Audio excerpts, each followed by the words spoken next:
आज हम कक्षा 12 के नागरिक शास्त्र विषय के समकालीन विश्व राजनीति खंड से चैप्टर 9 वैश्वीकरण अर्थात ग्लोबलाइजेशन के बारे में अध्ययन करेंगे। वैश्वीकरण की अवधारणा को समझने के पहले आइए हम लोग 3 व्यक्तियों की कहानियों को जान लेते हैं, जिनमें से एक है जनार्दन, दूसरा है रामधारी और तीसरी है सारिका। जनार्दन नाम का एक व्यक्ति है जो कि एक कॉल सेंटर में काम करता है और अमेरिका के लोगों को अपनी सेवाएं प्रदान करता है। इसी प्रकार दूसरी कहानी में रामधारी नामक एक व्यक्ति है जो अपनी 9 वर्षीय बेटी को जन्मदिन का उपहार दिलाता है। उपहार के रूप में वह एक साइकिल खरीदता है जो कि चीन में निर्मित होती है। इसके पिछले जन्मदिन पर भी उसने अपनी बेटी को एक बार्बी डॉल दिलवाया था जो कि संयुक्त राज्य अमेरिका में बनी हुई थी। तीसरी कहानी में सारिका नामक एक महिला है जो कि अपने परिवार में पहली पीढ़ी की शिक्षित है और अपनी योग्यता के दम पर वह नौकरी करना चाहती है। नौकरी करके अपना कैरियर संवारना चाहती है, इसके साथ साथ अपनी पीढ़ी को भी आगे खुशहाली की ओर ले जाना चाहती है, किंतु परिवार तथा उसके रिश्तेदार उसका विरोध करते हैं। इस प्रकार अगर हम जनार्दन वाली कहानी में देखें तो वह रहता तो भारत में है किंतु अपनी सेवा अमेरिका के नागरिकों को प्रदान करता है। इसी प्रकार रामधारी की कहानी में देखें तो वह भारत देश में रहता है किंतु चीन, अमेरिका या अन्य देशों में निर्मित वस्तुएं इस्तेमाल करता है। इस प्रकार सारिका की कहानी में दिखता है कि वह पढ़ लिख करके पश्चिमी देश की महिलाओं के समान ही नौकरी करके अपना भविष्य उज्जवल बनाना चाहती है, अर्थात वह दूसरे देश की संस्कृति व विचारधारा से प्रभावित है। इस प्रकार ये तीनों ही कहानियां किसी न किसी तरह से वैश्वीकरण से जुड़ी हुई हैं। अब आइए हम देखते हैं कि वैश्वीकरण का अर्थ क्या है। तो दरअसल वैश्वीकरण का तात्पर्य विश्व स्तर पर वस्तुओं, सेवाओं, व्यक्तियों, विचारों तथा पूंजी के आदान प्रदान की बारंबारता तथा मात्रा में वृद्धि की प्रक्रिया से है। दूसरे शब्दों में हम कह सकते हैं कि वैश्वीकरण की प्रक्रिया के अंतर्गत विश्व के विभिन्न समुदायों और देशों के मध्य आदान प्रदान की प्रक्रिया में तेजी से वृद्धि होती है। दरअसल जब एक देश की अर्थव्यवस्था को दुनिया के बाकी देशों की अर्थव्यवस्था के साथ जोड़ दिया जाता है तो उसे ही वैश्वीकरण कहा जाता है। वास्तव में वैश्वीकरण की बुनियादी बात है प्रवाह। प्रवाह कई तरह के हो सकते हैं। विश्व के एक हिस्से के विचारों का दूसरे हिस्से में पहुंचना, पूंजी का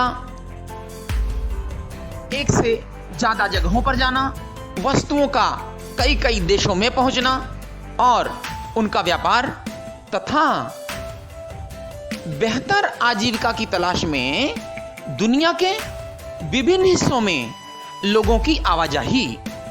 इस प्रकार कहा जा सकता है कि वैश्वीकरण का तात्पर्य उन सभी प्रक्रियाओं से है जिनके माध्यम से विश्व के सभी लोग एक विश्व समाज अर्थात ग्लोबल सोसाइटी में समाहित हो जाते हैं।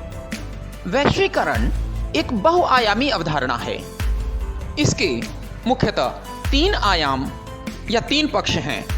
नंबर 1 राजनीतिक पक्ष, नंबर 2 आर्थिक पक्ष और नंबर 3 है सांस्कृतिक पक्ष।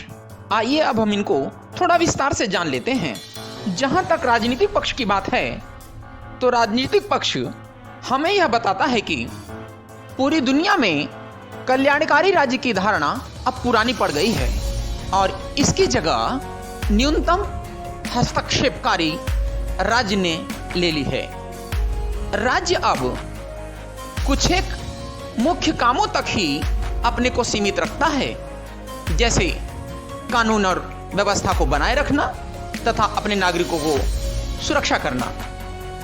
इस तरह के राज्य ने अपने को पहले के कई ऐसे लोक कल्याणकारी कामों से खींच लिया है जिनका लक्ष्य आर्थिक और सामाजिक कल्याण होता था। पूरे विश्व में बहुराष्ट्रीय निगम अपने पैर पसार चुके हैं और उनकी भूमिका बढ़ी है।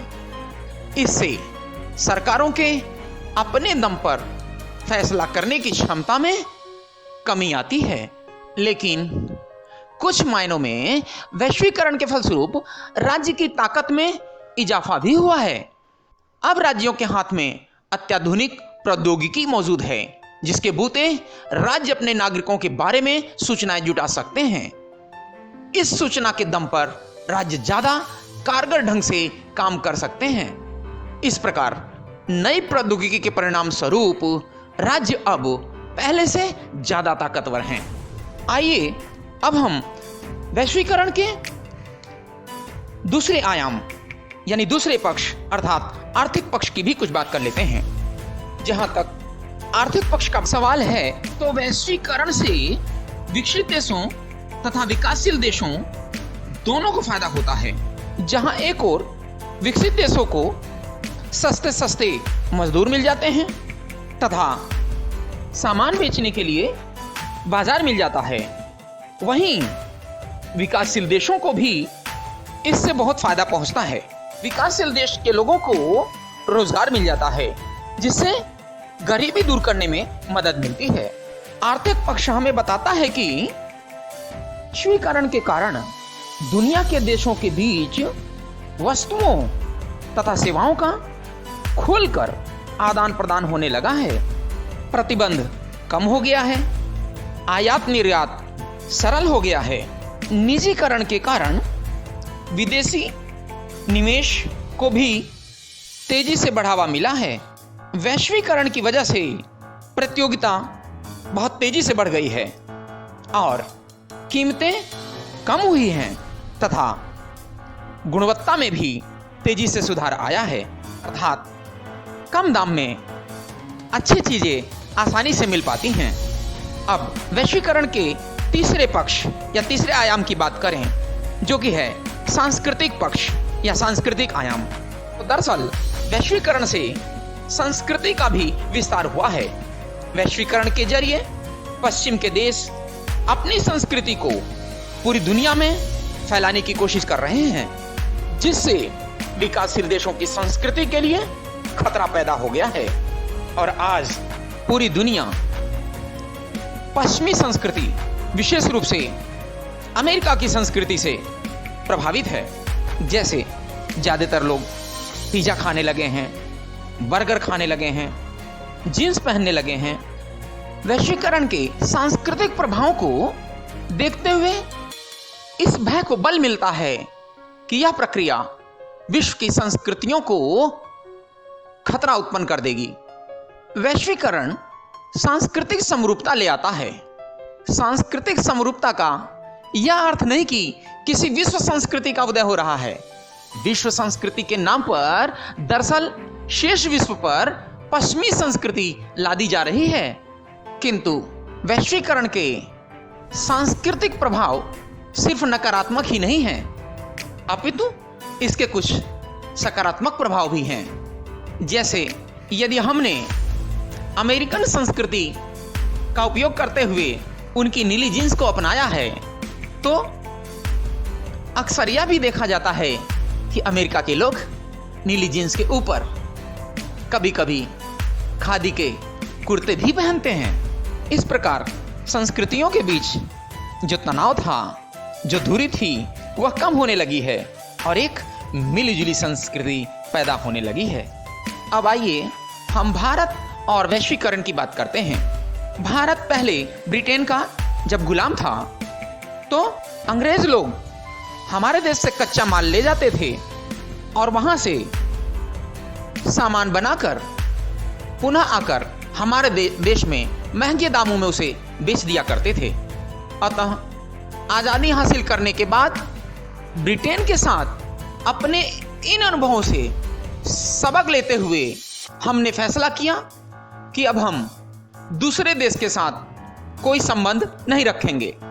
अब इसका सबसे बड़ा नुकसान हमारे देश को यह हुआ कि दुनिया विकास की दौड़ में बहुत आगे बढ़ गई और हम कहीं न कहीं विकास की गति हमारे देश में धीमी हो गई और हम उसमें काफ़ी पीछे रह गए। अतः 1991 में हमारे देश ने नई आर्थिक नीतियों को अपनाया जिसे हम एलपीजी के नाम से जानते हैं। एलपीजी मतलब लिबरलाइजेशन, प्राइवेटाइजेशन और ग्लोबलाइजेशन, मतलब उदारीकरण, निजीकरण और वैश्वीकरण। इस प्रकार भारत ने 1991 में वैश्वीकरण को अपनाया। यह कई कारणों से वैश्वीकरण का समर्थन करता है। जैसे नंबर 1, वैश्वीकरण के जरिए तीसरी दुनिया के औद्योगिक विकास को बढ़ावा दिया जा सकता है। इसी प्रकार नंबर 2, वैश्वीकरण के जरिए विकसित देशों के लाभ का फायदा विकासशील देशों को भी मिल सकता है। इसके जरिए विकासशील देशों में रोजगार बढ़ा है, गरीबी दूर हुई है।